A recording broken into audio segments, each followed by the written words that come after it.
Welcome to Call Doctor podcast.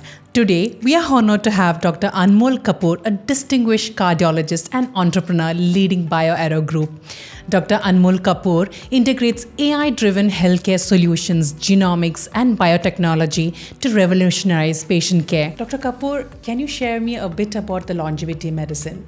What made you jump into this field specifically? Well, I am a longevity doctor since I've been into medicine. And people say, no, it's the latest field. It's a new buzzword. People like it, like an artificial intelligence. You're telling me you are artificial intelligence 30 years ago, 20 years ago. I say, yes, kind of. Because in medicine, when I came in, my purpose was to helping prevent disease, helping delay the onset of the disease, and helping people live longer. So I end up going to cardiology. That was the main purpose. So before you see a God, you see a cardiologist. So I want to make sure that I make you stay on earth as long as possible. So you see God a little bit later time. So that's what cardiologists do. So I became a by default longevity doctor, but you can call it a cardiologist. So the purpose was that how do I prevent the occurrence of heart disease? How do I prevent the death happening from heart disease? Heart disease is still the number one killer globally. And despite all the advances we have, yes, in some countries, cancer became number one and heart disease became number two. But essentially, global level is still the number one killer. If we truly want humanity to live long, people to live healthy long ages, we have to delete this heart disease from humanity.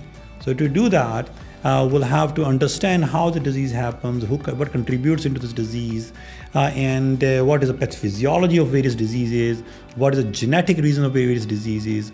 Many times in medicine, we use the word idiopathic. Yes. Have you heard idiopathic? Yes. Do you know what does it mean? There's no reason.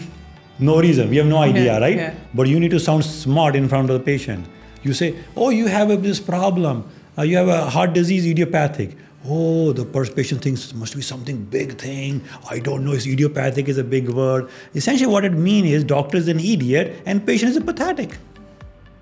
The doctor has no clue why you have the problem, and doctor wants to act like they're the smart people, and they write the word idiopathic. Essentially, you're pathetic and I'm idiot. That's what idiopathic means. I don't want to be idiot. So I want to be the knowledgeable doctor, so I have all the answers for my patients. When patient asks me a question, I want to have an answer given to them. Right. That's why I started practicing precision medicine. I invested money, not only for other people, but for my own health.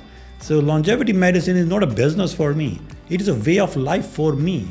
My body, my family, my kids. So it's a way of living. The way I'm living my life, it is longevity medicine. But the way I'm living it, it's actually science. It's working. Yes. So what is working for me, now I want to unlock it for other people. Longevity is a hot topic right now. There's a lot of confusion based on it as well. So how do you define it? Well, there's no confusion. Confusion is, do you want to live long? Do you want to live long? Yes, Tell me. definitely. Where is the confusion then? Right? There's no confusion. It's a choice. So choice that you want to live long. If you want to do that, what do you need? Do you have a plan? And if you have a plan, do you have a plan? How are you going to act on that plan? Are you empowered? Do you have a knowledge to act on the plan? So yes, one thing is wishing that I want to live long, but now I have no plan.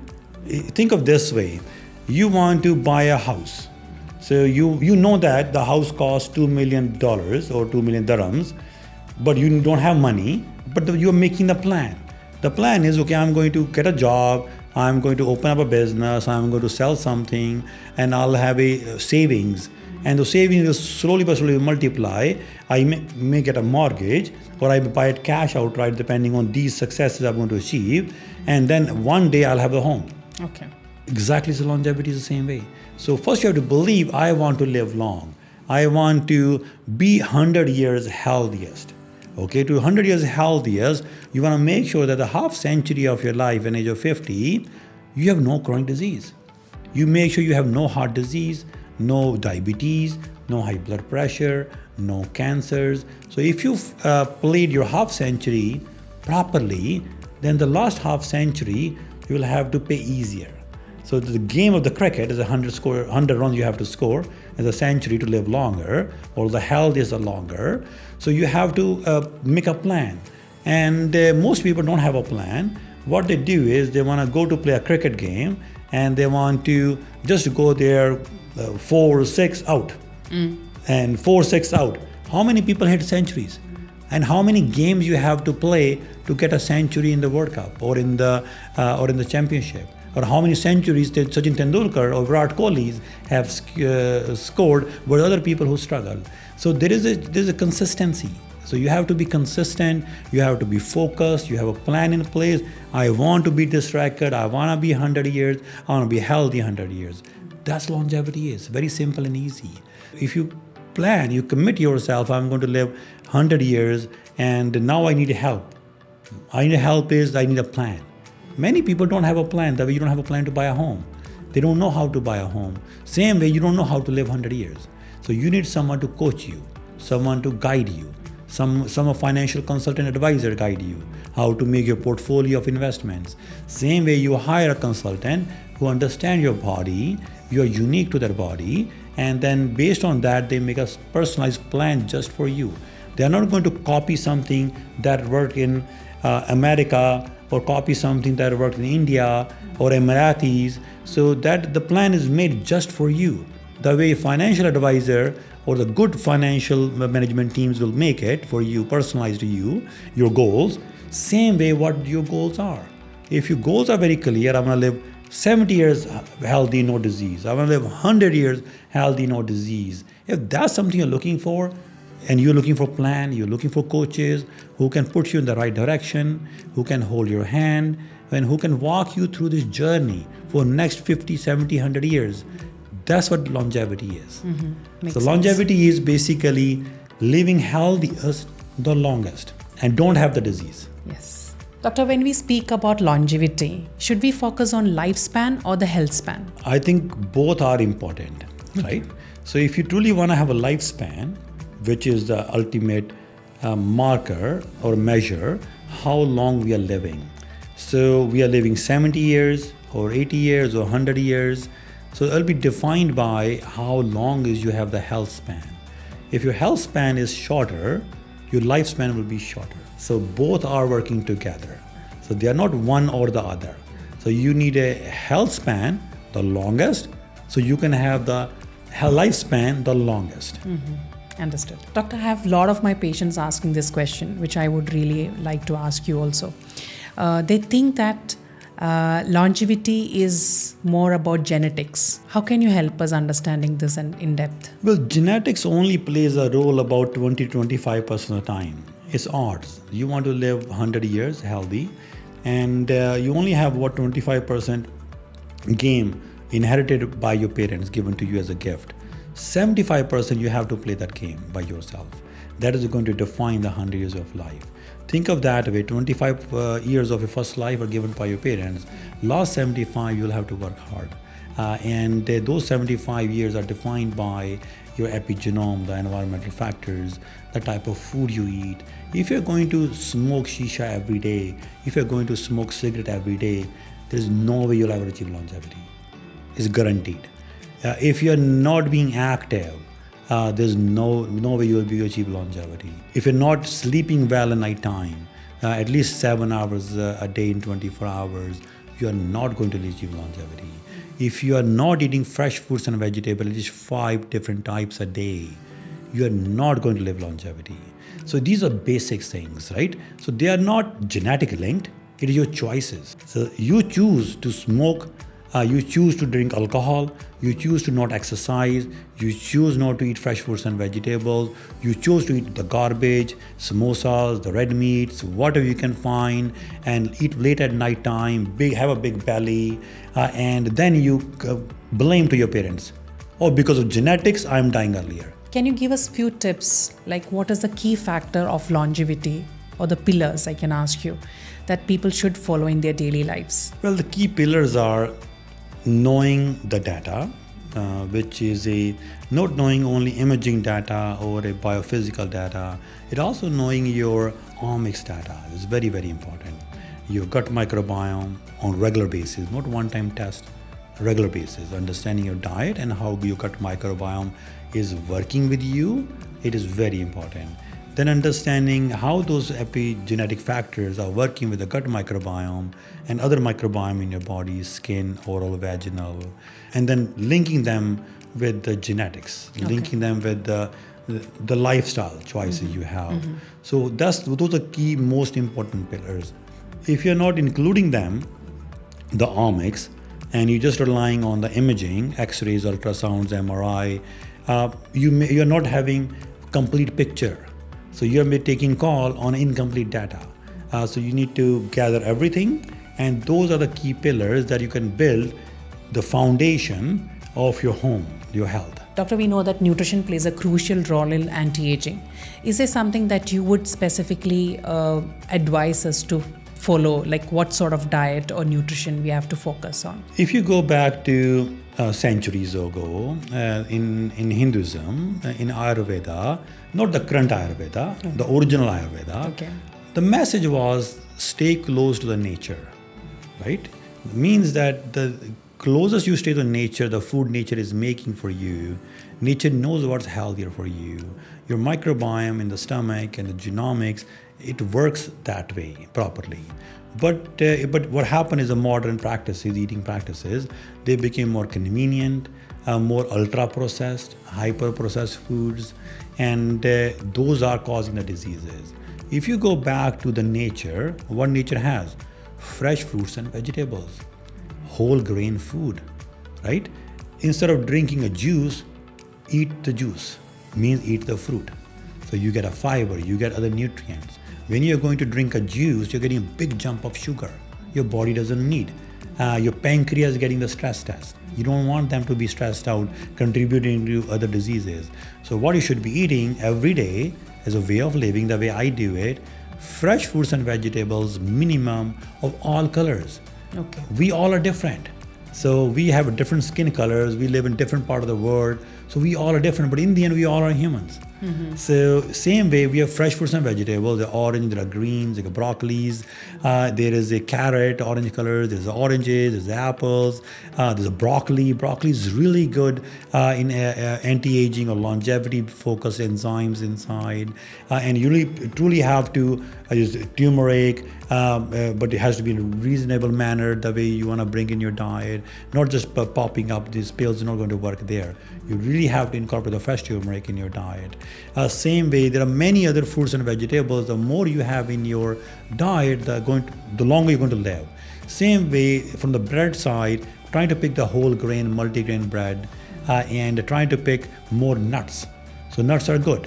So you can have a peanut butter, but trying to pick up a peanut butter that does not have a hydrogenated fat. When I went to the store here in Dubai, there's a big shelf of peanut butters. All were garbage. Not a single peanut butter I could find in that grocery store that does not have a hydrogenated fat. Peanut butter should be just a peanut butter. Should not have anything else. Okay.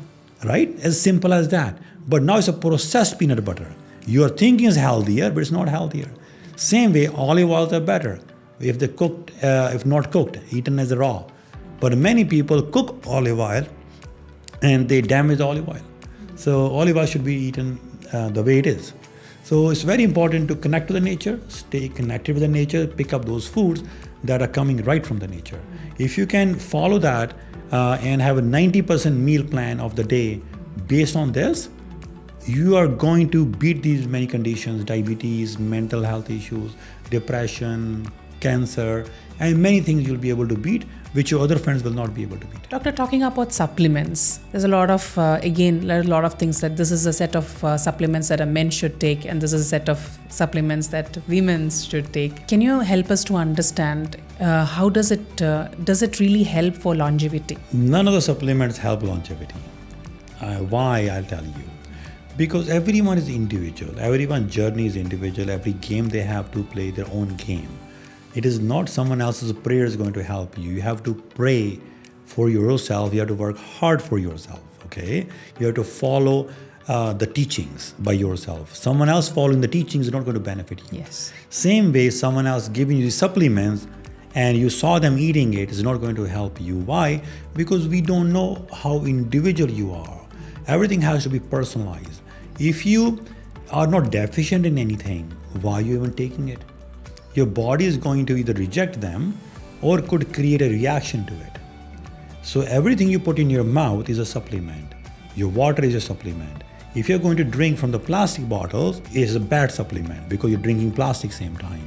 So same way, if you're going to eat some supplement that has chemicals, some colorings, even though it may have been the harmless, but perhaps your immune system will get triggered to this coloring in that supplement. Yes. So knowing is very important. So I tell everyone, if you need to take supplement, you want to take supplement, first come and talk to the doctors who are expert in that area. Not just someone you saw an advertisement on the TV or some random person is recommending you in a cafe. Don't do that. Gather your data sets about your body and then take supplements based on that data set. There's a lot of talk about fasting and calorie restrictions. Do they really extend life? Fasting is an important tool, and there is a reason in many cultures, many religions, fasting became a part of the ritual, the belief systems. Why? Because it does help improve immune system. It does help improve our mental health. It does reset our rhythm and improves our microbiomics in our stomach. But people have taken the wrong way.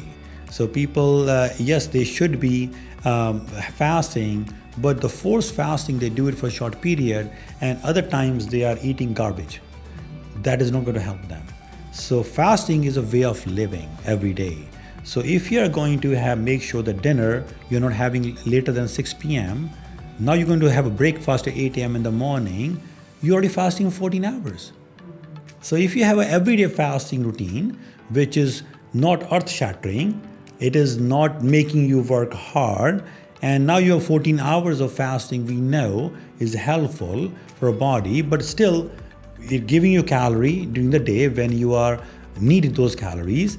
But nighttime you don't need those calories, you can sleep well, it resets your rhythm. So if you're going to follow this kind of schedule, it's better. You're fasting every day, and we know that. In many scientific experiments, rats that were overfed, they had diabetes, they have joint problems, they have a heart disease, and they were dying earlier. And the rats that had a fasting schedule and they given food accordingly, they end up living longer, they were lean, and they were the happiest ones. Doctor, we know that Ramadan is coming, and what's your opinion about it? The fasting, the technique, and the whole process of 1 month fasting. First of all, happy Ramadan to everyone.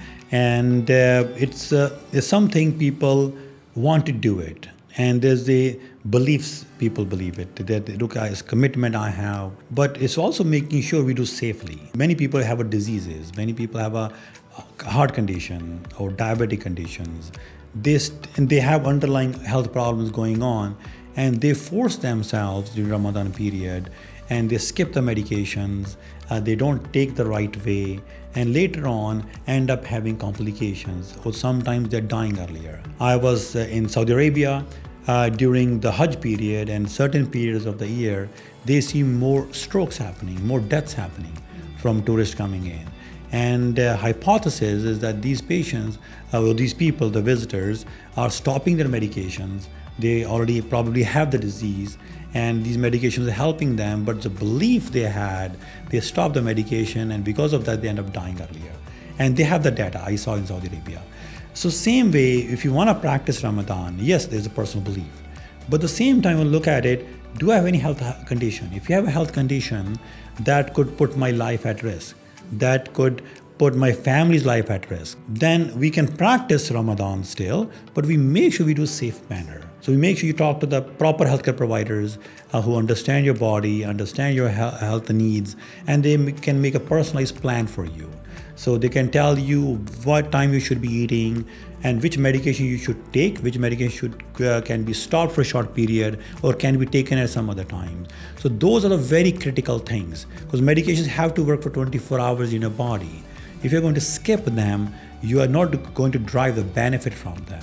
So it's important to practice Ramadan, but doing a safe Ramadan practice is more important. How do stress and emotional well-being affect the longevity? It's very important for us to be calm. It's very important for us to have no anxiety, no significant stress in our life for us to live longer. Why? When we are stressed, it makes us make the bad calls, especially the type of eating habits, the healthier lifestyle, requires a consistency. If you're going to stress yourself during playing the game of cricket or a football, you're not thinking logically. You're probably going to cause an harm to your team and or to yourself. Same if you're driving, if you're stressed out, you're not going to be driving in a safe manner. You're going to overspeed or cause an accident. So in a healthy mental life is very important. So why? Because gut microbiome talks to the brain. Over 90% serotonin, which is a happy hormone, is made in our stomach. That keeps us happy. And the more stressed we are, the unhealthier the gut microbiome. Unhealthier gut microbiome making less serotonin and more sad you are. So it's a cycle. Okay? So you want to make your gut microbiome more healthier, and this way your mind is happy. You can able to handle the stresses, the anxieties, the depression, and everyday challenge in your life. But if you have one of them imbalanced, so then you get into this cycle, it'll be hard for you to get out, and you will never going to live longer. If you truly want to live longer, you make sure your gut health is important and make sure your mental health is strong. So if you have those two things in your favor, you're going to live longer. Doctor, how does genetics and nutrigenetics helps in personalizing the longevity strategy? There are certain genetic conditions that tell us we are deficient in certain nutrients, and certain people are not able to absorb those nutrients from regular foods. So it's very helpful that they get a genetic testing done. Nutrigenomic is that part of the science to see and identify if they have that inherited conditions. And the dietitian can make a personalized programs for them. So it does play a role, but is it critical? I don't think so, because most people don't have those deficiencies. In nutrigenomics, yes, there's a gene and predispositions matters, but are those genes are active or not active? Many times people think I have this gene mutation, but sometimes the gene is not active at all. So you have no problem. So if you don't have problem, why are you making these changes? What matter is more, nutrigenomics is based on the microbiomics. If your gut microbiome is not the right one, and that is going to trigger the bad reaction in those genes, then you guarantee to develop some disease in the later on. So making sure don't only practice just genomics based on genetic sequencing, make sure you integrate microbiome from your gut together working in your favor. Doctor, can you suggest us 3 actionable steps if we are looking for a longevity aspect? Well, the first step is to knowing your makeup, your genomic makeup, right? So very important that we do a whole genome sequencing. So if you do the whole genome sequencing, then we understand the blueprint of your life, that what predisposition you have and what could be coming in the future for you, okay? After that, what we need to know is we need to know the gut health. Okay, so gut health is very important for us. So why? Because most microbiomes in the stomach are linked to various conditions. If we can keep them healthy and happy, we'll remain healthy and happy. Yeah. Afterwards, we forget that oral health is very, very important. And that's why our oral microbiome kit comes in play. A lot of people use shisha, they smoke, and that bacteria start to grow, the bad ones in their mouth, besides causing bad gum health. And they also link to cancers. So want to make sure getting screening done properly. And if you have skin problems and other conditions, so knowing the data is very, very important. That's number one. Number two is talking to the right partners, right experts who you have, who understand these data sets, who can help you understand, interpret it, and make a personalized program for you. So, and number three is, are they able to follow you regularly? So if they're able to follow you regularly, then those are the good team members you want to have in your side. If they're only coming once in a while, visiting some foreign country, and you're never going to see them again, perhaps not the good choice. You want to be the partners who are here, who can hold your hand when you need the help the most. What makes you happy being a doctor? Being a doctor is a privilege, and it is an honor, and I take it seriously. And we are not perfect. We are not gods. We are humans. We just have some insights in human health.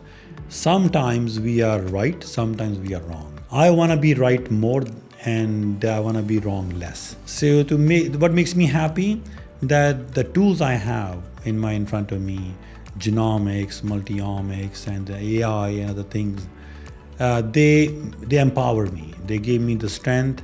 They gave me knowledge. So when I am talking about or thinking about that patient, I'm making the best call that is in their favor. That makes me more happy. Thank you, Doctor. Thanks a lot for coming for this podcast. Your insights really helped us to understand longevity in depth. Thanks a lot. Thank you so much.